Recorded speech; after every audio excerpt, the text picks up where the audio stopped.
дорогие женщины, сегодня хоть и не 8 марта, у вас и у нас с вами сегодня праздник. Хочется поздравить всех вас с этим праздником, с открытием крупнейшего в Ингушетии швейного предприятия, самого современного с точки зрения того оборудования, которое здесь стоит.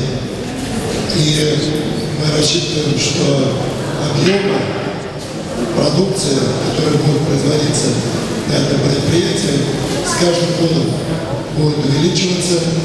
И если в этом году на старте уже 200 человек, работающих на предприятии, мы рассчитываем, что в 3 с лишним раза количество работающих должно увеличиться.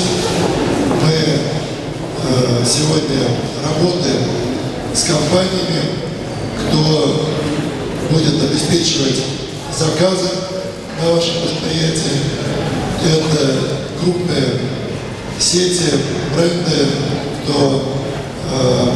обеспечивает продажи и продукции для медицины и для спорта.